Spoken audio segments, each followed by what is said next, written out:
Hi everyone, we're here in this beautiful biosphere reserve in the Puebla region of Mexico, in a small village which is called San Juan Raya. And today's book is going to be the second in the Lincoln Lawyer series, The Brass Verdict. But first, let's talk about the coffee. Today's coffee of choice is one of my favorites so far in Mexico, and it's called Blasón from Coatepec in the Veracruz region of the country. This is a medium roast, which has the aroma and taste of dark chocolate and citrus fruits, and it's a medium grind as well, which makes it perfect for drip brewing and for doing it in a mocha pot. As I've mentioned, we're going to look at The Brass Verdict, which is by Michael Connolly and is the second installment of the Lincoln Lawyer series.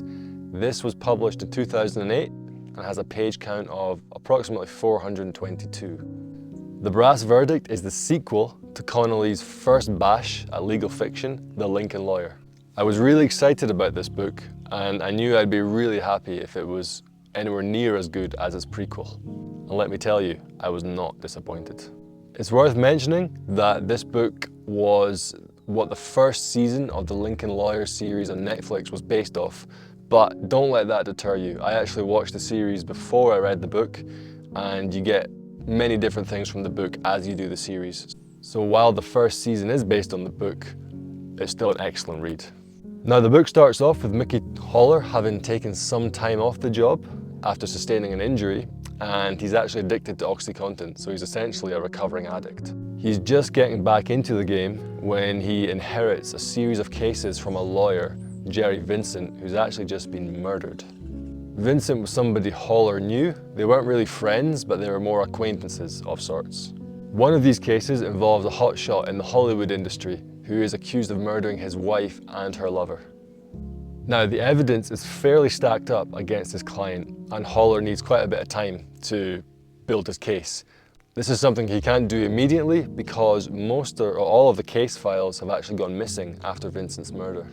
But his client's not having it, and he wants the trial to be had as soon as possible. He's really unconcerned with the evidence against him, and he informs Holler that if he can't do it, then he'll find a lawyer who can. So Holler sees little choice and decides to bite the bullet. Now, something really bothering Holler is also the murder of his old acquaintance Jerry Vincent, and he finds himself getting deeper and deeper into this case, so much so that his life actually becomes in danger. Time for a coffee break.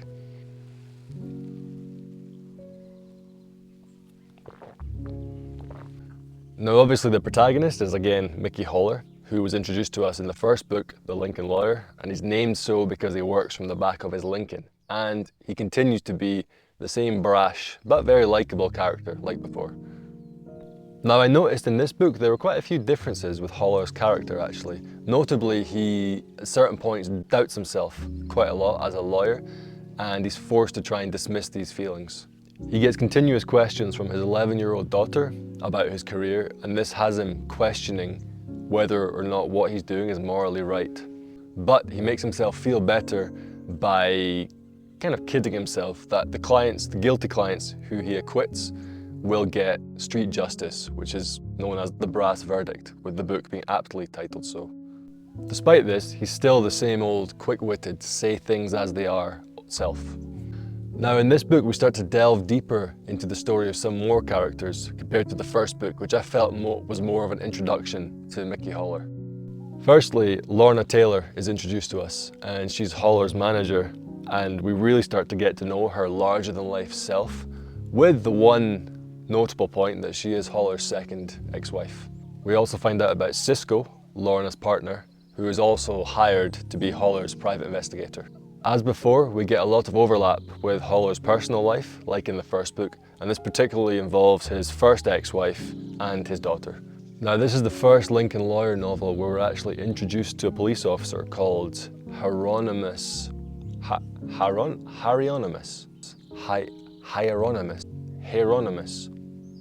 Bosch. But from now on I'll just stick to Harry. The Brass Verdict is number 19 in Connolly's Harry Bosch universe, and I've read a couple of these books before starting the Lincoln Lawyer series, and it's very interesting to see Harry Bosch being viewed from another perspective. Bosch is quite a surly and dark character, which is the opposite to Holler, making their run-ins in the book pretty interesting. Predictably, they do clash on numerous occasions, but they also work together resourcefully and effectively.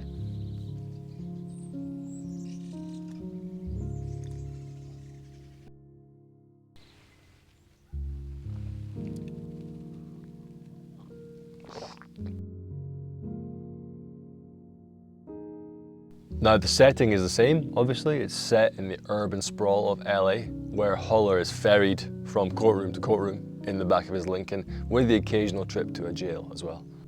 In terms of style, this again is a medium to fast page turner, which, like its prequel, is a very well thought out story and has had a lot of effort put into it.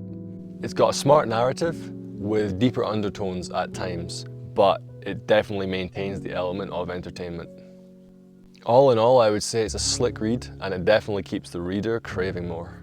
And again, while it's an easy read, it's got a lot of legal jargon, but Connolly does a great job of making the book attainable to pretty much anybody. Now talking a bit about my general opinion, I would say I probably even enjoyed this book a little bit more than the first Lincoln Lawyer in the series.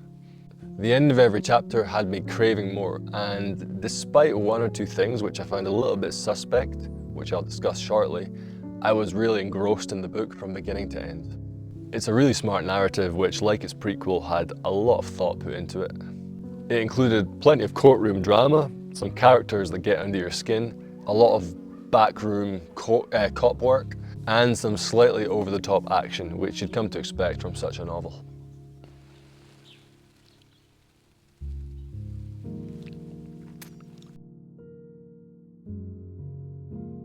Now, what didn't I like about the Brass Verdict? I feel like I had a decent idea from early on who the guilty party would be, and some of the courtroom drama did drag on a little bit, to the extent that you may solve the mystery before Mickey even does. There were also a couple of blunders made by legal professionals in the story, which they did serve the plot pretty nicely, but they would never ever happen in a real life scenario.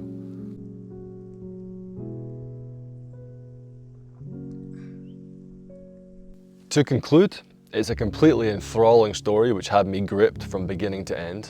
It is another gritty crime novel set in the sprawl of LA, but without the dark, kind of gloomy undertones of some other novels in the same genre. It's a little bit exaggerated and contrived at times, but if I'm completely honest, the book had me absorbed from beginning to end, and in my opinion, that's a sign of a great story. Just like The Lincoln Lawyer, the first one in the series, I have to give The Brass Verdict 5 beans. If you like thrilling books that trot along at a decent pace and always seem to have something happening, then this is most likely for you. As I've mentioned, there are one or two exaggerated parts that would never happen in real life, let alone a legal scenario. So if this detachment from reality bothers you, then maybe The Brass Verdict is not for you. I do recommend you read the first book in the series, The Lincoln Lawyer, before The Brass Verdict. While it's not completely necessary, it does set up the character of Mickey Holler really well, and there are certain parts of the plot that carry over into the second book. If you think I've missed anything, or would like to add anything else about the book, then please let me know in the comments. I would love to know what you think.